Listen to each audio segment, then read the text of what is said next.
Bien, c'est l'heure. C'est l'heure. Bonjour à tous, bonjour à toutes.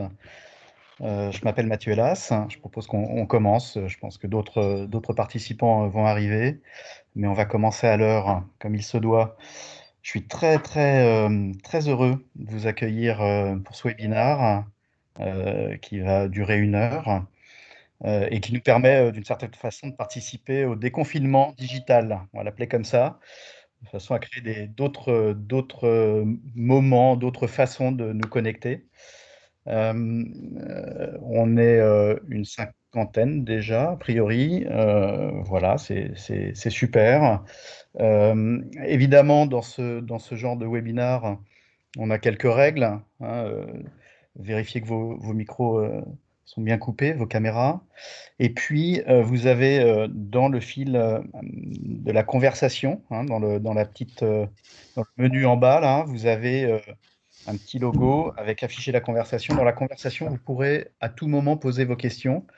Et il y aura un moment dans le webinaire, à la fin de la séquence, où on pourra répondre à ces questions-là. Voilà, n'hésitez pas à amener des commentaires, des questions qu'on puisse interagir à travers ce réseau. Voilà. Alors, pour éviter, donc moi je suis la photo à gauche, Mathieu Hélas, pour un petit clin d'œil, photo qui date de mon entrée chez Progress, donc il y a 13 ans. Je suis consultant associé chez Progress Partners depuis cette époque. Je n'ai pas tellement changé en fait, mais si j'en entends rire. Et puis, je serai accompagné pendant ce webinaire pour co-animer, éviter les longs monologues par Laurent et Pascal. Peut-être Laurent et Pascal, vous pouvez dire un mot. Oui, bonjour à tous. Eh bien, écoutez, moi c'est Laurent, donc Laurent Boisseuil. J'ai rejoint le cabinet Progress Partner il y a bientôt 2 ans. J'ai une formation d'ingénieur. J'ai découvert le Lean il y a une douzaine d'années maintenant. Ça a modifié considérablement ma façon de voir à la fois l'industrie et à la fois le management.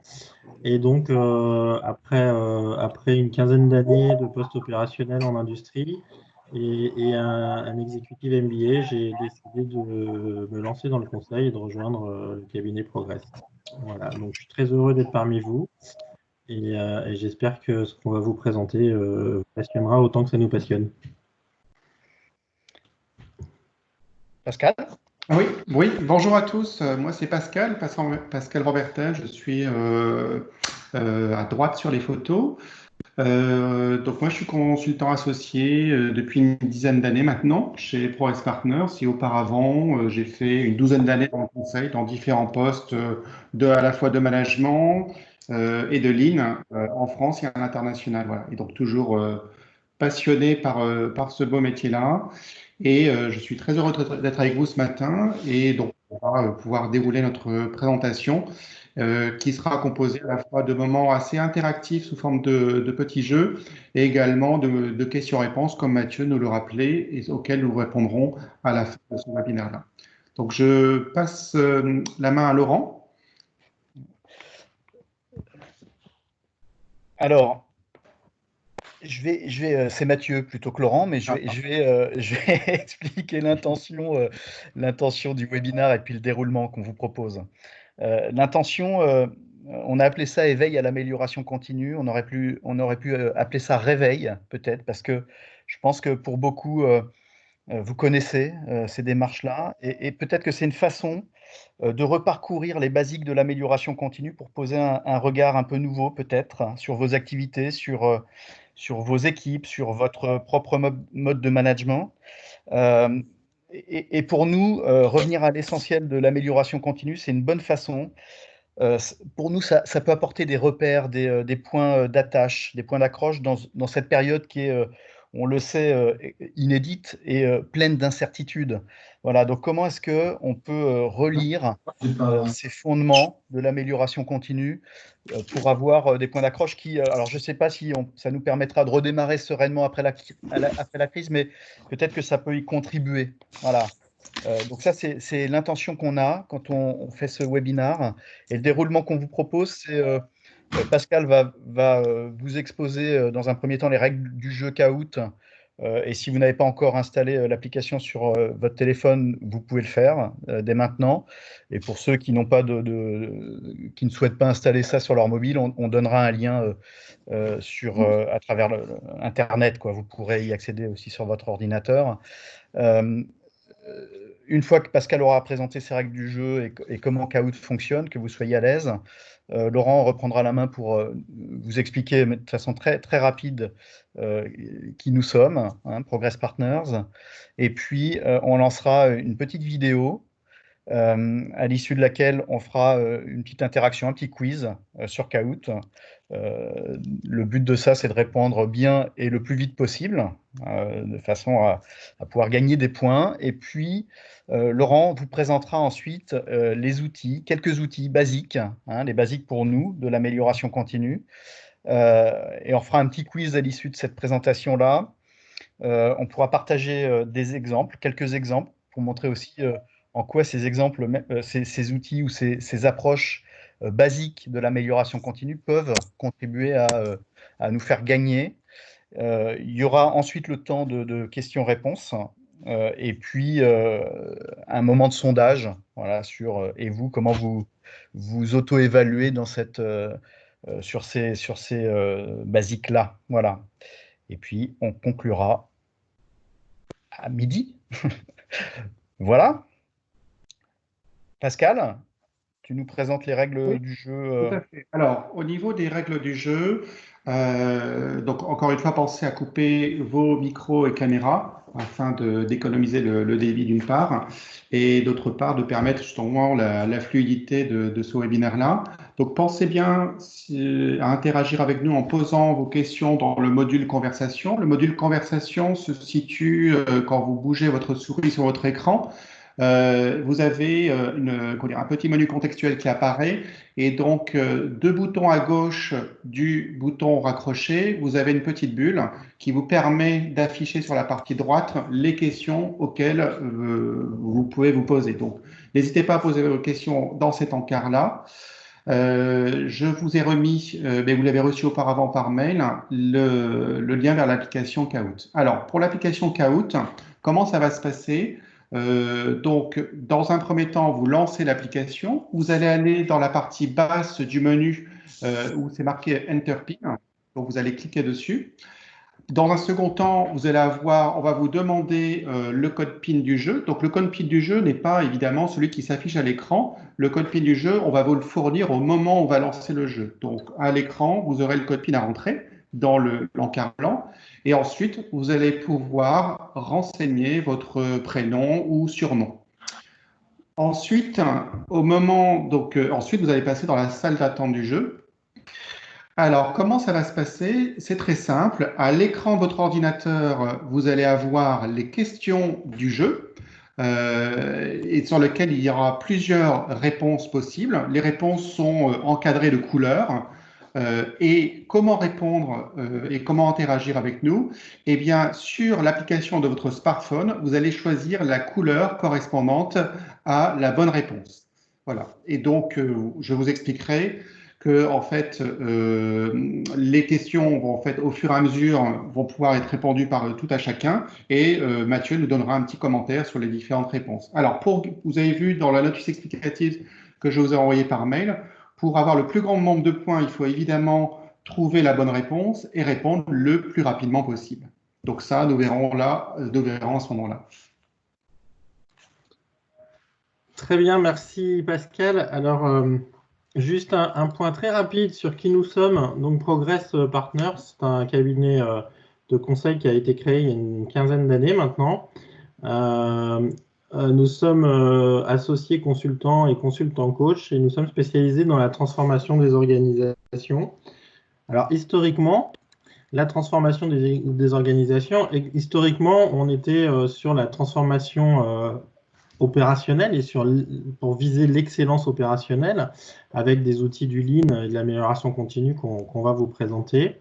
On a très vite acquis la certitude que pour réussir une transformation, il était nécessaire d'accompagner les managers et de les accompagner pas seulement sur une partie opérationnelle et méthodologique, mais aussi sur des questions relationnelles et managériales, d'où le second pôle. Et on travaille donc avec des coachs, consultants coachs certifiés PCC, donc par la Fédération internationale de coaching. Et puis, depuis 2-3 ans maintenant, on accompagne aussi les entreprises vers la transformation digitale. On a 2 startups partenaires et on vise à en avoir quelques-unes supplémentaires, ce qui nous permet de proposer dans l'ensemble de la transformation de l'entreprise, de proposer des solutions digitales. Et donc vous voyez, avec une excellence opérationnelle, une excellence relationnelle et une excellence digitale, eh bien, on arrive à une transformation globale des organisations. Alors, juste quelques mots sur nos clients, rapidement. Alors, ils sont nombreux. D'ailleurs, j'en profite pour saluer tous ceux qui nous écoutent et merci à vous. Hein. Je sais qu'il y en a plusieurs qui sont là. Ils sont nombreux, mais surtout, là où on veut vous attirer votre attention, c'est sur le fait que c'est tous les secteurs d'activité qui sont concernés. Vous voyez, aussi bien les services, la finance, le retail, la grande distribution, l'industrie. Évidemment, le lean management et le lean manufacturing, c'est à la base l'industrie. Mais aujourd'hui, nous, on accompagne surtout avec des méthodologies qui sont relativement universelles et qui s'appliquent dans tous les domaines d'activité. Alors, la question qu'on pourrait se poser, c'est en fait, est-ce que c'est judicieux d'entamer ou de réentamer une démarche de transformation, une démarche d'amélioration continue, alors qu'on est dans une crise, on est dans l'inconnu, hein, clairement. Eh bien, ça, c'est vraiment une question légitime. Ce qu'on sait, nous, c'est que de toute façon, nos clients se transforment toujours par nécessité. Et ce qu'on pense, c'est qu'il y a plus que jamais aujourd'hui la nécessité de se transformer. Pourquoi? Parce que tout simplement, ce qu'on va vivre, l'après-crise, il va y avoir des modifications et le déconfinement probablement se fera malgré tout avec des règles qu'on n'a pas l'habitude de suivre. Peut-être que nos clients vont changer aussi leurs exigences. Donc, il y aura probablement des choses qui vont changer dans l'après-confinement. Alors, voilà, ça, c'est vraiment notre point de vue. Et puis, pour vous en convaincre, ou au moins pour réfléchir à la question, excusez-moi. Excusez-moi. Pour ça, je vous propose un petit film. Alors, ce film va être sous-titré, il est en anglais et je ne suis pas sûr que vous puissiez entendre le son. Donc par conséquent, si vous n'avez pas de son, ne vous inquiétez pas, il y a les sous-titres qui permettent de comprendre le film. Donc on se retrouve dans 6 minutes à peu près et je lance le film.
Bien, merci à tous pour votre attention. Maintenant, on va voir si vous avez regardé avec attention et on va lancer un petit jeu. Et donc, je vais céder la main à Pascal. Alors, donc là, c'est le moment de lancer votre application Kahoot. Donc, ça va être une série de 4 questions par rapport à ce que vous avez vu. Alors, OK. Alors, hop, envoyez mon écran. Donc, vous allez pouvoir rentrer le code suivant, 214 86 69. Je répète, 214 86 69.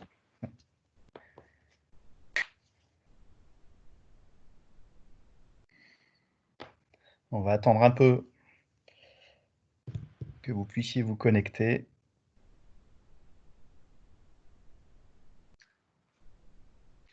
Alors, pendant que tout le monde se connecte, je vous rappelle les règles.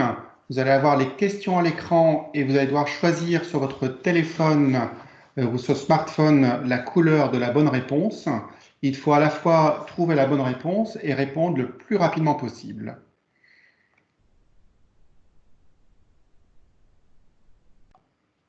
Allez, on se donne quelques secondes et puis on va démarrer.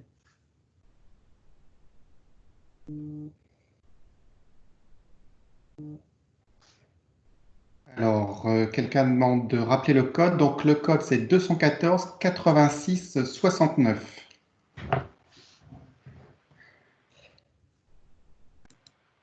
Pascal, tu peux envoyer le lien Oui, nous avons une stagnation à 58 participants. C'est parti. Ah non, bon.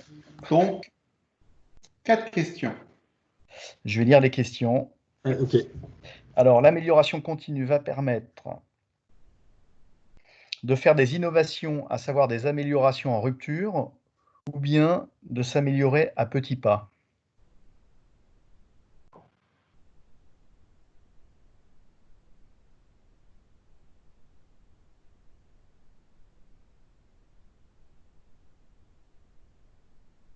Alors, en grande majorité, vous avez répondu de s'améliorer à petits pas. Alors, la question est évidemment un peu biaisée. Pourquoi on oriente en disant effectivement dans le film, on voit l'enjeu de lancer une démarche d'amélioration continue, c'est de mobiliser les équipes et en fait de permettre de faire plein de petites améliorations les unes après les autres pour satisfaire le client, enfin là pour le coup les sinistrés. Alors évidemment, dans des démarches d'amélioration continue, on peut aussi faire des démarches de rupture, mais on commence naturellement par des améliorations à petits pas. Voyons les résultats. Alors, nous avons Olivier Despé qui prend la tête, suivi de Laure, et en troisième position, Pierre-Olivier. Donc, nous passons à la deuxième question. Pourquoi l'équipe... Pardon. Vas-y Pascal. Pourquoi l'équipe a-t-elle voulu s'améliorer? Parce que cela coûtait trop cher à Métro. Métro, hein, c'est l'action caritative. Parce que l'on n'arrivait pas à servir tous les sinistrés. Parce que les bénévoles étaient déçus. Parce que Toyota veut racheter Métro. Alors, de la même façon, en grande majorité, bravo, parce que l'on n'arrivait pas à servir tous les sinistrés. Et oui, et l'enjeu, en fait, alors évidemment, ça pouvait générer de la déception chez les bénévoles, de ne pas pouvoir satisfaire et de répondre aux besoins, en fait, des personnes qui étaient dans le besoin. Et en fait, l'enjeu d'une démarche d'amélioration, c'est toujours de partir des besoins là, des clients d'un processus. Là, il se trouve que ce sont les sinistrés. Comment est-ce qu'on répond exactement à leurs besoins? Voilà. Et l'idée, c'est de mettre ensuite le processus le plus optimisé qui permet d'y répondre. C'est ça l'enjeu. Bravo à vous. Merci Mathieu. Alors, nous avons Laure qui prend la tête, suivi par Pierre-Olivier qui a dû gagner une place, et suivi de près également par Gaël. Nous passons à la troisième question. Pour livrer plus de marchandises, obligatoirement Plus de monde. observer et éliminer ce qui est inutile aux yeux du client. Donc, il faut obligatoirement plus de monde où il faut savoir observer et éliminer ce qui est inutile aux yeux du client. Je le répète, puisque Pascal, on t'a pas très bien entendu. 100%. 100%. Effectivement. Alors, ça semble une évidence comme ça, hein. Là, pour être capable de livrer plus vite, c'est de l'optimisation. On l'a vu à travers le film. Et pourtant, assez naturellement, dans des organisations qu'on croise, quand on dit qu'il faut augmenter la production, les volumes augmentent, etc., en fait, la réponse première, c'est bah, il faut plus de monde, ou bien il faut investir dans des nouvelles lignes, ou bien. Or, l'esprit de l'amélioration continue, c'est de dire comment est-ce qu'on optimise déjà ce qu'on a, quoi. Bravo à tous. Alors, nous avons Laure qui prend la tête, suivi toujours par Pierre-Olivier, et Gaël prend la 3e place. Donc, dernière question, c'est parti. Qui met en œuvre les idées d'amélioration? Je vais lire les réponses du coup, Pascal. Donc, ce sont les consultants de Toyota ou ce sont les équipes elles-mêmes?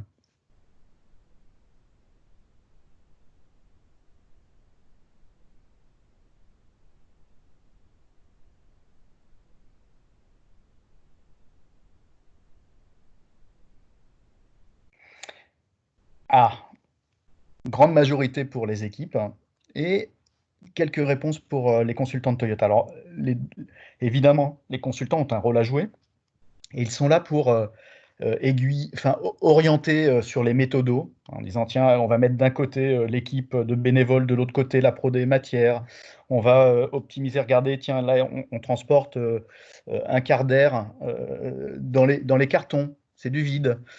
Donc ils sont là pour éclairer, mais les solutions émergent des opérationnels, en fait, de ceux qui vont remplir les cartons, qui vont livrer les cartons, qui vont les distribuer. Donc, sous l'impulsion et le regard d'experts, de consultants Toyota, ce sont bien les équipes qui, à un moment, transportent, bougent les palettes et mettent la ligne optimisée et mettent en place le convoyeur en fin de camion, etc., etc. Donc, c'est bien. Et ça, c'est l'enjeu de la démarche d'amélioration continue.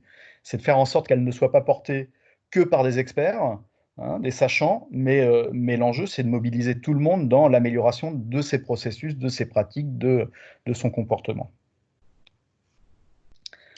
Merci Mathieu. Donc, je laisse commencer le podium. Alors, Laure prend la 3e. Celui de Gaël. Et on tire à lui. Donc, Pierre-Olivier qui a pris la tête. Bravo à tous, mais à ce podium en particulier. Chapeau. On aura un 2e quiz pour les autres, hein, pour se refaire. Bon, maintenant, Pierre-Olivier remettra son titre en jeu. Bien, merci Mathieu, merci Pascal et bravo à Pierre-Olivier. Comme le disait Mathieu, il y aura un deuxième tour. On va rentrer dans le vif du sujet. Je vais vous présenter rapidement, parce que l'objet c'est aussi que vous puissiez poser des questions, rapidement quelques outils.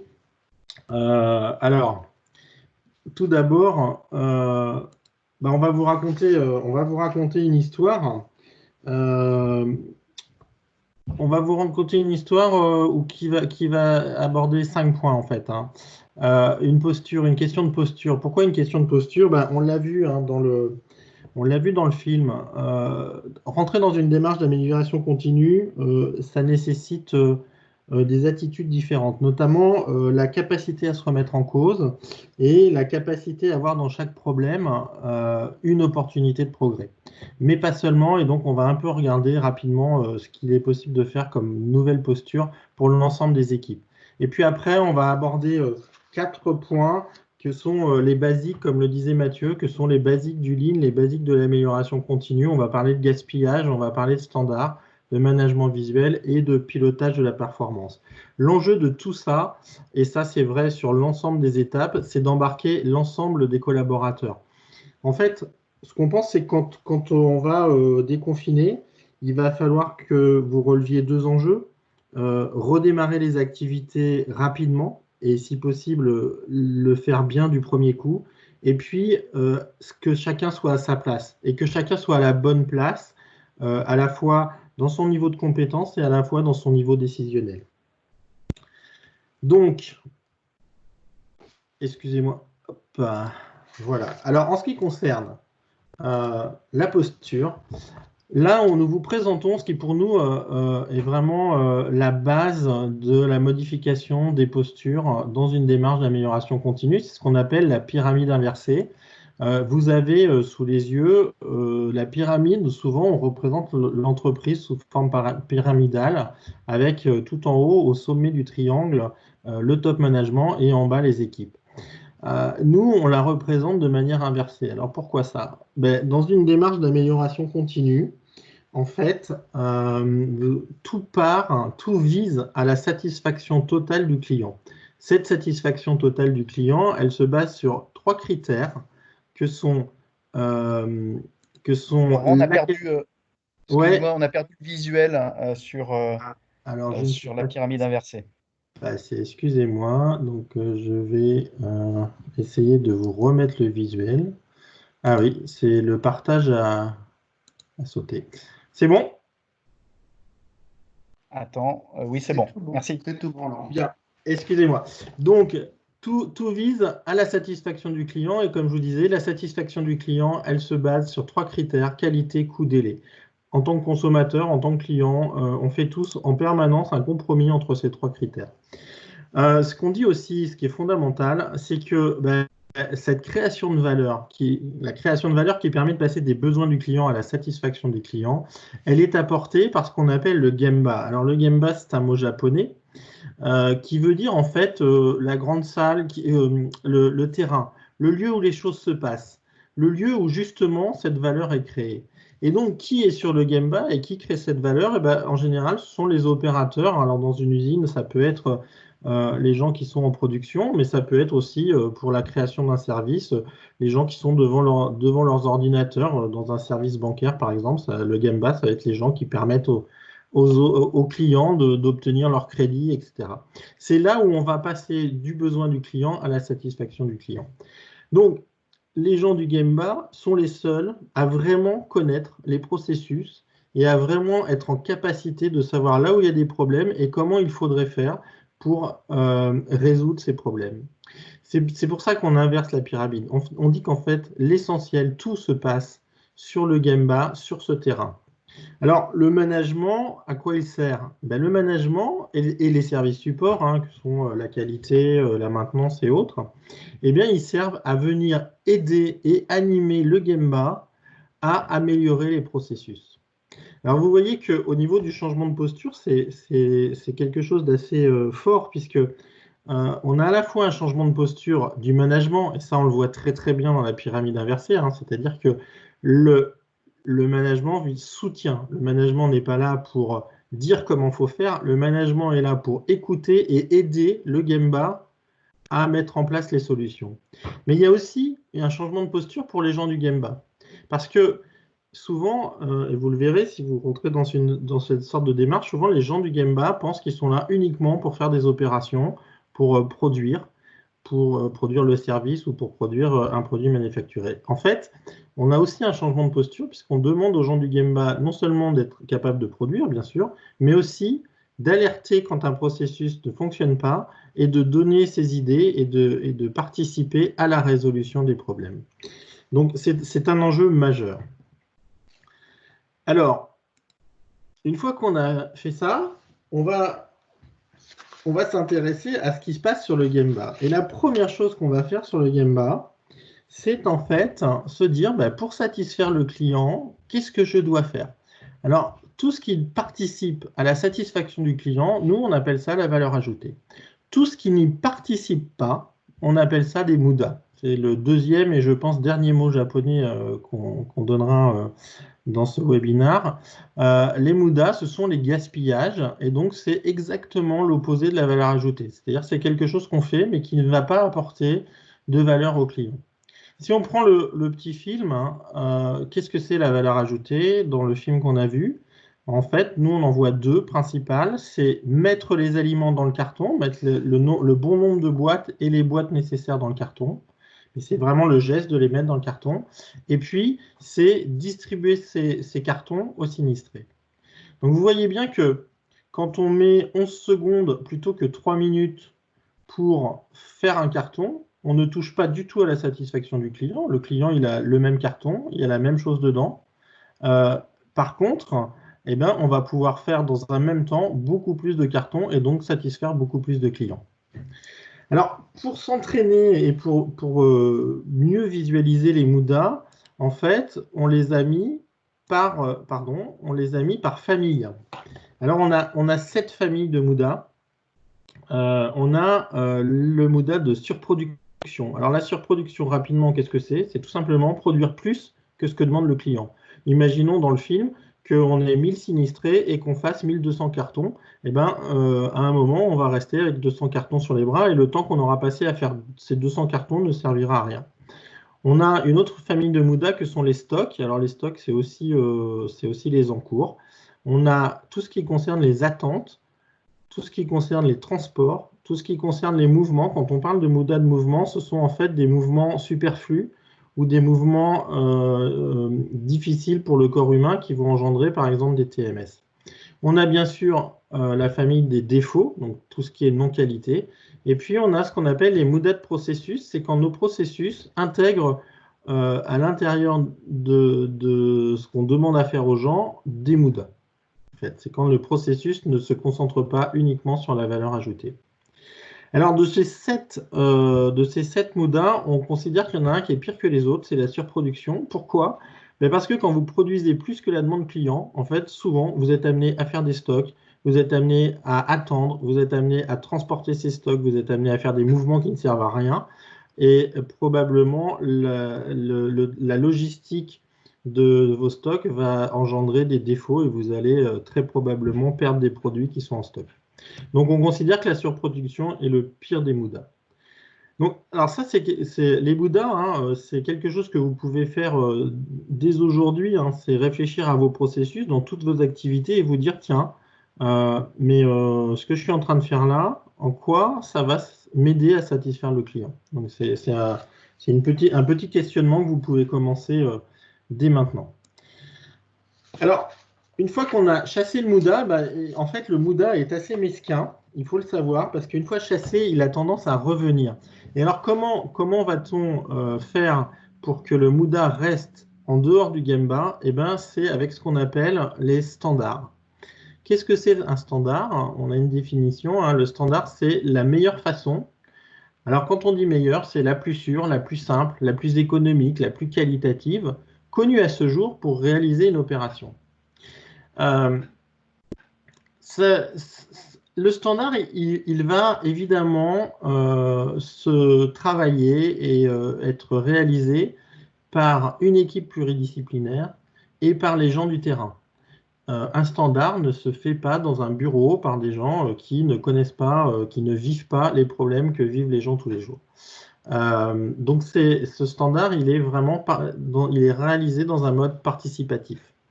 En revanche, une fois qu'il est déterminé et qu'on a comparé les différentes façons de faire des gens, qu'on a dit oui, ça, tu vas plus vite, mais tu mets ta vie en danger, donc on ne peut pas faire comme ça, etc. Une fois qu'on a défini ce standard, qu'on est sûr que le standard participe uniquement à la satisfaction du client et n'intègre pas des tâches qui comprennent du Muda, eh bien, ce standard devient la seule et unique façon de faire. Parce que c'est celle qui garantit le résultat. Voilà. Donc, à la fois un côté participatif dans la détermination du standard, mais un côté très exigeant dans le respect du standard. Comment sait-on si on n'a rien oublié sur des standards, enfin si on n'a oublié aucun standard dans nos processus? Eh bien, on a ce qu'on appelle le système d'appui avec les 5M, c'est le petit schéma que vous voyez, et on va se poser la question, est-ce qu'on a un standard sur nos matières? Est-ce qu'on a un standard sur nos moyens? Est-ce qu'on a un standard sur nos main-d'œuvre?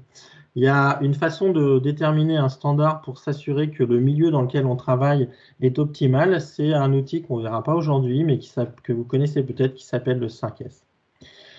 Alors, le standard, c'est pas forcément quelque chose de très compliqué. Dans le film, vous l'avez peut-être vu, mais on a un standard qui est affiché au mur, qui est en fait la liste de tout ce que doit contenir une boîte. Et bien ça, c'est un standard. Vous comprenez bien que quel que soit le bénévole qui fait la boîte, il faut qu'il y ait dans chaque boîte la même chose. Eh bien, c'est un standard. Alors, je viens de le dire, le standard, il était affiché au mur. Alors, ça nous amène tout naturellement vers le management visuel. Quel est l'intérêt du management visuel? Le premier intérêt du management visuel, c'est de rendre facile d'accès les informations nécessaires aux opérateurs, et en particulier les standards. Vous voyez hein, une phrase qui pour nous est assez forte, hein, c'est que si l'opérateur a toutes les informations nécessaires, tu ne pourras empêcher qu'il prenne des responsabilités. Le management visuel est un élément constitutif important de la prise de responsabilité et de l'autonomie des opérateurs qu'on vise hein, dans une démarche d'amélioration continue. Le management visuel va permettre en fait de mettre en place des standards qui n'auront même plus besoin d'être écrits. Alors vous voyez hein, des petites photos, vous voyez en haut à gauche, on sait que la caisse rouge va sur l'emplacement rouge. Ça, on n'a pas besoin de l'écrire. Il aura fallu former les gens. Attention, hein, je ne l'ai pas dit tout à l'heure, mais à partir du moment où on met en place un standard, il est impératif de former les gens au standard. Vous voyez aussi que le management visuel peut permettre de faire des réglages sur une machine, comme vous voyez la photo sur la gauche. Et puis, ça peut être aussi une manière de développer l'information sur les performances. Vous voyez un management visuel où on affiche, par exemple, le taux de service tous les jours. Et on sait que depuis 423 jours, le taux de service est à 100%. Voilà, donc encore une fois, le meilleur moyen de simplifier les choses et de rendre les opérateurs ou le Gemba en général opérationnel et autonome, c'est le management visuel. Une fois que cela est fait, eh bien, donc on a chassé les standards, on a chassé les MUDA, on a mis en place des standards, on a mis en place des standards sous forme de management visuel. Donc en fait, on a mis notre production, qu'elle soit encore de services ou de produits, sous contrôle. Eh bien maintenant, il va falloir piloter tout ça. Piloter, pourquoi? Alors piloter, en fait, eh bien, c'est pour rapidement détecter les écarts. Et c'est là qu'en fait, on arrive à la définition d'un problème. Qu'est-ce que c'est un problème? Un problème, c'est un écart au standard. C'est donc un écart entre ce qu'on avait prévu qui devait arriver, et puis il arrive quelque chose d'autre. Et dans ce cas-là, la première chose qu'on demande notamment au Gemba, c'est de savoir détecter ça et d'alerter. Et donc, par l'animation et par la mesure, on va pouvoir rapidement mettre en place quelque chose. Et ce quelque chose, c'est quoi? Eh bien, ce quelque chose, ça va être de mettre en place une résolution de problème. La résolution de problème, c'est pour nous la base de l'amélioration continue, puisque c'est ce qui va permettre d'améliorer à chaque problème, comme on l'a dit tout à l'heure. Chaque problème est une opportunité d'amélioration, et donc à chaque problème, on va étudier le problème, mettre en place une solution, et donc se débarrasser de ce problème et améliorer nos processus. Alors, c'est pas fait n'importe quoi, n'importe comment. On parle d'amélioration sous forme PDCA. Alors, PDCA, ça veut dire quoi? Ça veut dire Plan, Do, Check, Act. Ça veut dire que notre problème, on ne va pas l'aborder comme on a l'habitude de le faire dans certaines entreprises en mode pompier. C'est-à-dire, je vais sur le problème, je mets en place une solution et je m'en vais. Ça, c'est ce qu'on appelle le mode pompier. Le PDCA, c'est qu'on va prendre du temps pour analyser notre problème et le comprendre et le décortiquer et trouver les bonnes contre-mesures. Ce temps-là du plan, c'est en moyenne 75% du temps qu'on va passer à résoudre le problème. Ensuite, on pourra alors mettre en place des solutions. On ira vérifier que ces solutions fonctionnent et une fois qu'on sera sûr que ces solutions fonctionnent, souvent sur un petit périmètre, on pourra étendre ces solutions à d'autres périmètres. Pour la résolution de problèmes, on utilise deux outils, notamment le QQ au QCCP qui permet de définir le problème, et puis et surtout le 5 pourquoi, qui est une méthode qui va nous permettre de passer d'une cause évidente à ce qu'on appelle la cause racine. La cause racine étant ce qui va permettre d'éradiquer une bonne fois pour toutes le problème. Très rapidement. Et maintenant, dernier point, comment va-t-on embarquer tout le monde? Eh bien, en fait, vous avez là un diagramme sur les 3 formes d'amélioration qu'on peut trouver dans nos journées de travail. L'amélioration qui consiste à suivre des standards en gardant les gaspillages hors du Gemba, l'amélioration qui permet d'éliminer les gaspillages, et puis l'amélioration par l'innovation qui permet de concevoir la valeur. Quand je vous disais tout à l'heure, chacun doit être à sa place, et ben c'est qu'en fait, en fonction de là où on se situe dans l'entreprise, on va être plus ou moins accaparé par l'amélioration par le travail standard ou par l'amélioration en elle-même des processus. Si vous êtes sur le Gemba, le principal de votre travail va être d'appliquer les standards. Mais on voit bien qu'il y a une petite partie de ce travail qui consistera à, comme je vous l'ai dit, détecter, alerter et proposer des solutions d'amélioration. Si on est dans le middle management, on va passer une bonne partie de son temps à aller soutenir le Gemba pour éliminer les gaspillages. Et le rôle du top management, c'est de concevoir la valeur, c'est donc de se demander quels sont les points qui vont permettre la satisfaction de nos clients, et donc on va pouvoir ainsi définir la stratégie de l'entreprise et s'assurer que les standards mis en place participent bien à la satisfaction des clients. Voilà, très rapidement une présentation. Vous allez pouvoir maintenant à nouveau jouer et puis poser des questions dans les minutes qui viennent. Merci et je passe la parole à Pascal. Merci Laurent. Donc, deuxième phase de jeu de ce webinaire. Donc, pareil, donc ça sera un Kahoot. Je vous invite à relancer l'application de Kahoot de votre smartphone et ensuite de pouvoir rentrer le code qui va s'afficher à l'écran. Donc, c'est parti pour cette deuxième phase de jeu. Alors, le code, c'est le 132 010 ou 13 20 10.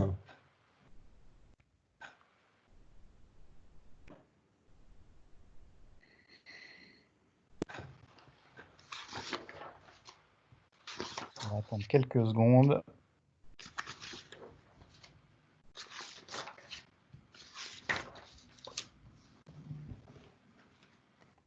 Là, il y a un nouveau titre en jeu.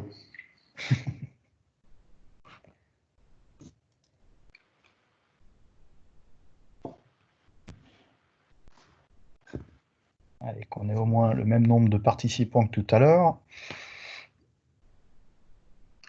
Une stagnation à 50. Ah, ça monte. Je répète le code, le 13 20 10. Allez, je propose qu'on démarre, Pascal. C'est parti.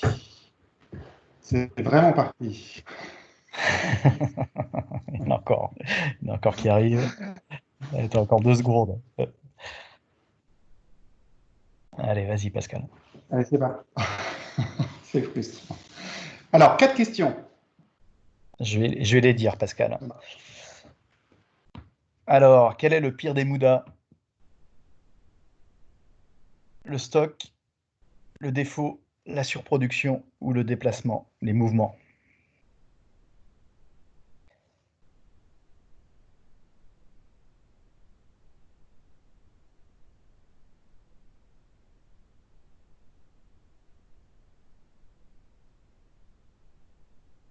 Alors, grande majorité sur la surproduction. Comme l'a dit Laurent, effectivement, le pire des Muda, enfin en tout cas le Muda qu'on considère nous comme étant le pire, c'est celui de la surproduction parce que, Laurent l'a dit, il génère les autres Muda. Donc c'est la cause, à un moment racine, des autres Muda. Et vraiment, ça renforce le côté, la démarche d'amélioration continue est centrée sur le besoin du client. On est parti de ça tout à l'heure. Et en fait, le fait de se dire ce Muda-là, on est en décalage par rapport à ce que le client attend, c'est une façon complémentaire de se dire oui, ce que l'on mène là, cette démarche de progrès, elle est là. On est tous mobilisés pour améliorer la satisfaction client. Donc ça veut dire être capable de comprendre ce qu'il attend pour y répondre du mieux possible. Merci Mathieu. Alors, pour cette première phase de jeu, Pierre-Olivier qui prend la tête, suivi de David, de Yo, de JP et de Akan ou Akan. Donc c'est parti pour la deuxième question. Alors, un standard peut être appliqué différemment en fonction de l'appréciation des collaborateurs. Oui ou non? Enfin, vrai ou faux? True voulant dire vrai, false voulant dire faux.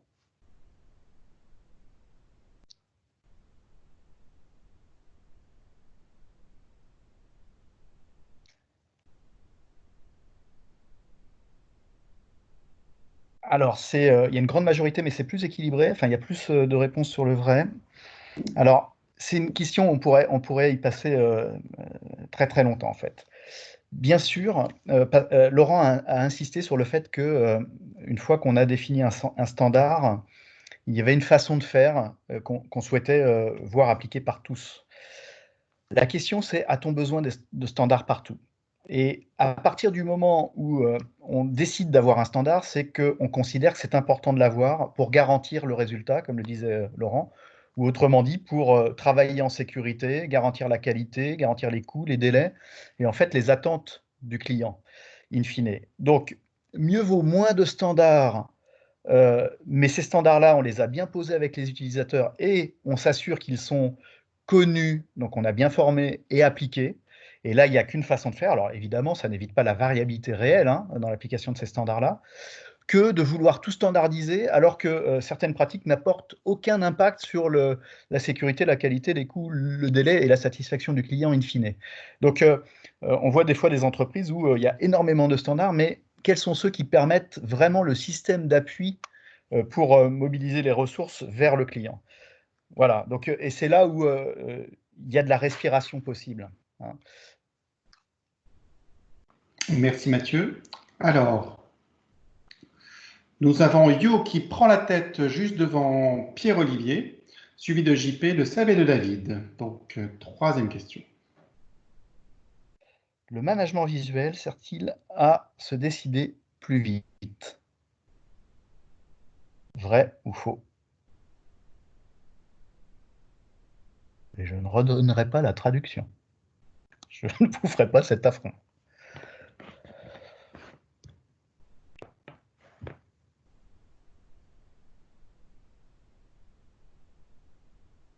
Alors, c'est bien sûr une majorité sur le vrai, mais c'est plus équilibré. Alors, la bonne question aurait peut-être été le management visuel sert-il à prendre la bonne décision? Parce qu'il y a un côté qualitatif, là on l'oriente vers la vitesse, mais le management visuel, il sert à donner les bonnes infos pour être capable déjà de prendre la bonne décision. Donc ça, c'est la question clé. Hein. Ensuite, en quoi, bien sûr, il permet d'accélérer le processus de décision? Parce que l'enjeu, c'est de donner les bonnes informations au bon niveau pour que, à partir du moment où on a le visuel qui rend évident les choses, alors je peux prendre de moi-même une décision et prendre une initiative et réagir dans un cadre donné. Donc, c'est-à-dire que le management visuel, en lien avec les standards, permet le développement de l'autonomie. Et en ce sens, il permet d'accélérer les prises de décision parce que dans un schéma un peu classique pyramidal, les décisions sont obligées de remonter dans les niveaux hiérarchiques pour qu'il y ait une validation et ça redescend. D'accord? Et ça, c'est des processus qui peuvent être longs en fait. Or, l'enjeu, c'est d'être au plus près du Gemba, du lieu de création de valeur, pour être capable de réagir le plus vite possible. Voilà, donc en ce sens, le management visuel permet d'accélérer, mais surtout garantit la qualité de la décision et de l'action qui en découle. Merci Mathieu. Alors, pour ce classement, Yo garde la tête, hein, suivi de KT, de Roro, de Seb et de Olivier. Dernière question. Dans l'approche de la pyramide inversée, c'est le chef qui décide tout, c'est le chef qui valide toujours toutes les initiatives du terrain, les acteurs du terrain prennent des décisions avec une certaine autonomie et le management ne sert plus à rien.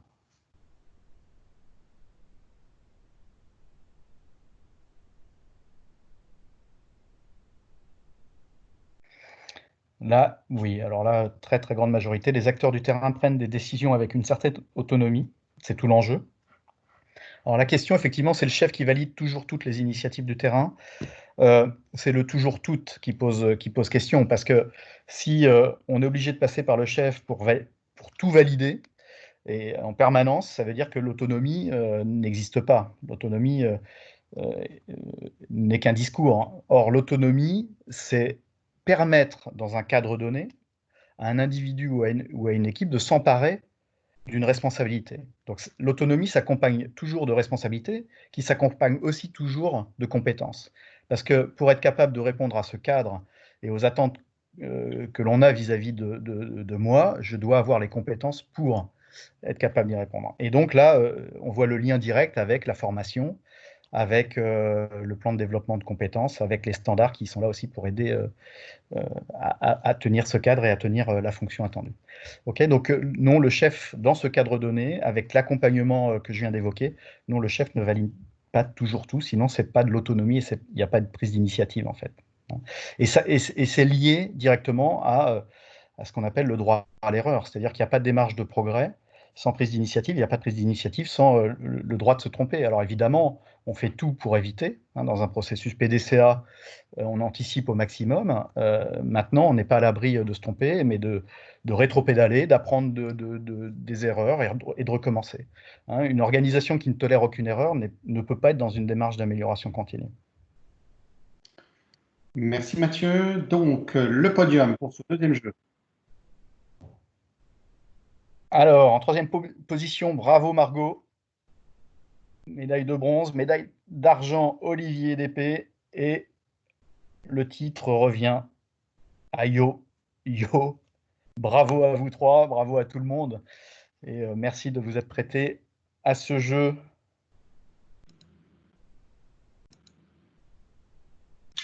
Alors, il nous reste quelques minutes Ouais. Prends la main. pour être dans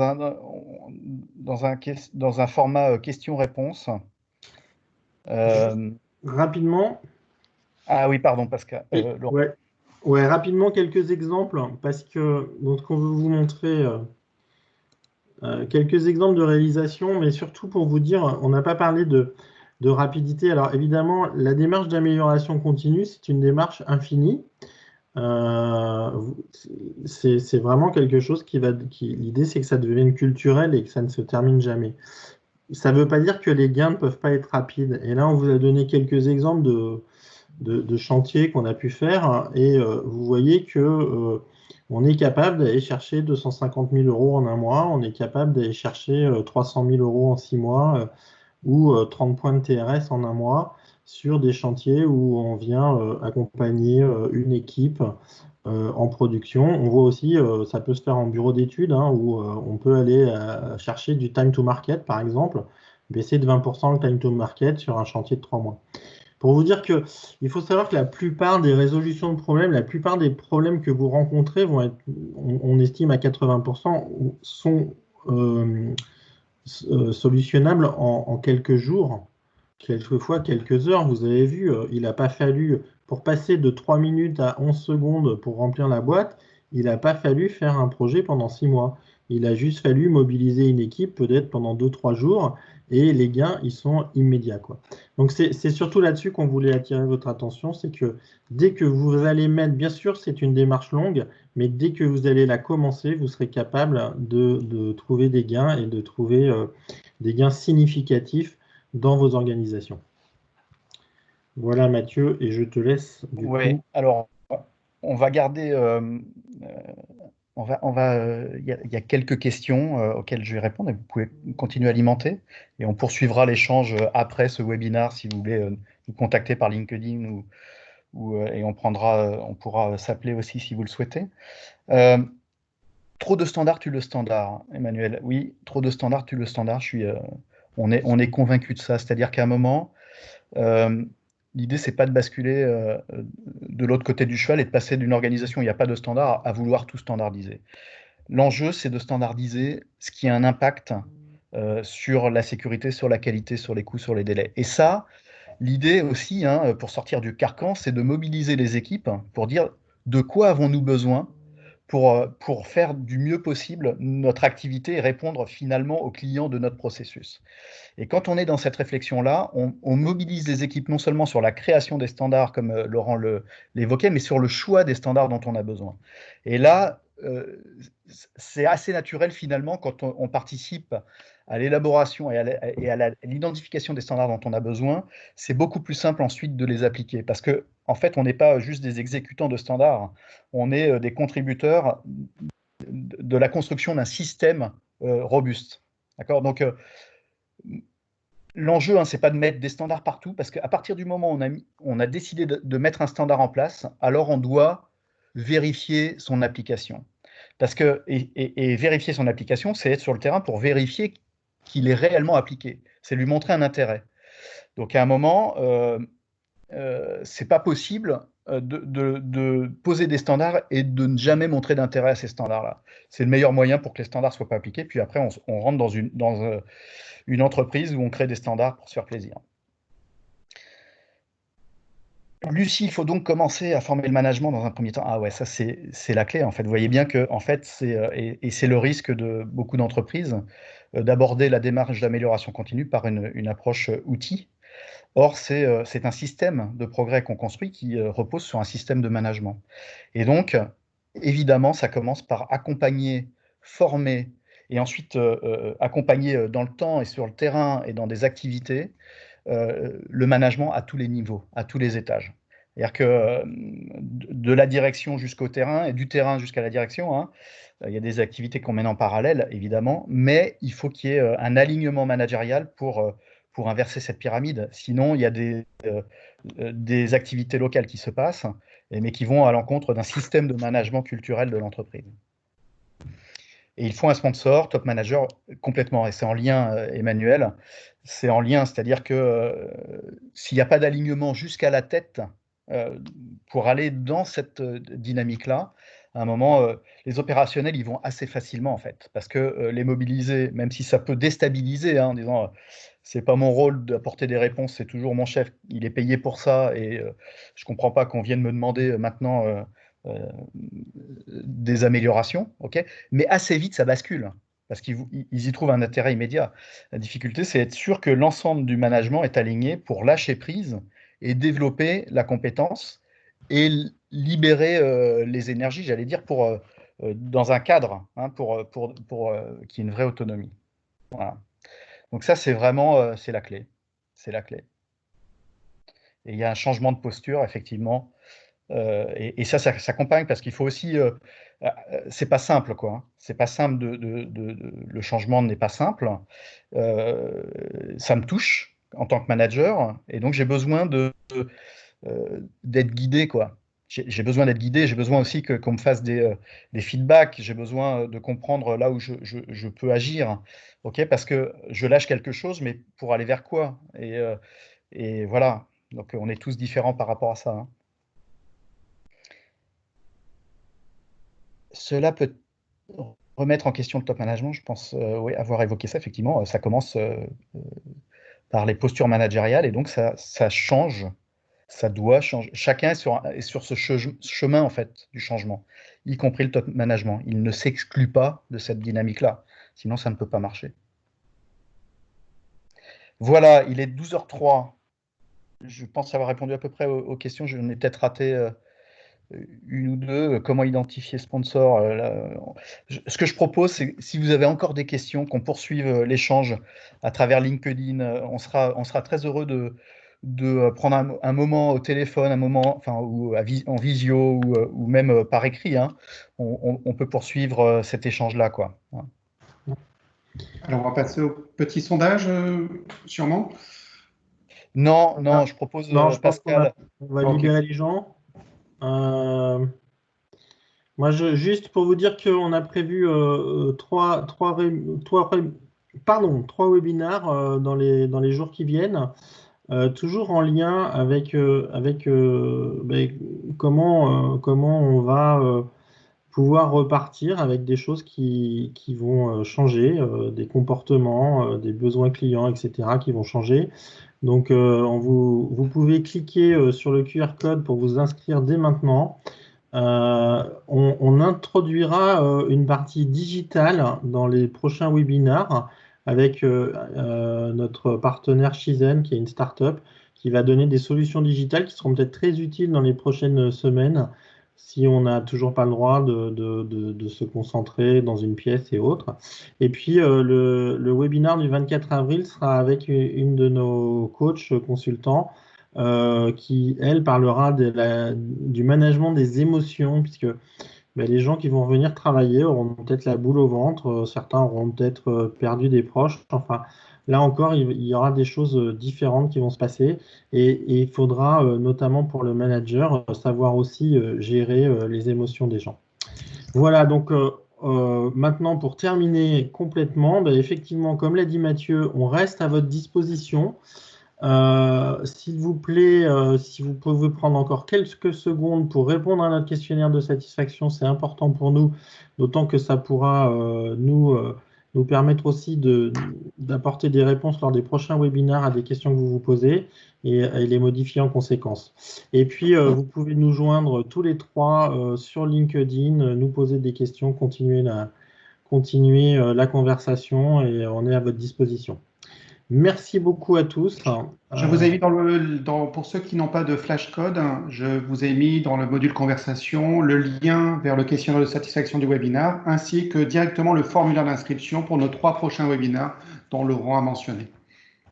Et on vous enverra un mail de synthèse avec ces liens-là si vous n'avez pas eu le temps de les noter ou d'y aller tout de suite, de façon à ce que vous puissiez à la fois vous inscrire sur les webinaires prochains et nous aider à améliorer nos activités. Voilà. Merci beaucoup. Prenez soin de vous. Merci à chacun. Et bonne réflexion autour de l'amélioration continue. À très bientôt. Au revoir. À bientôt. Merci. Au revoir.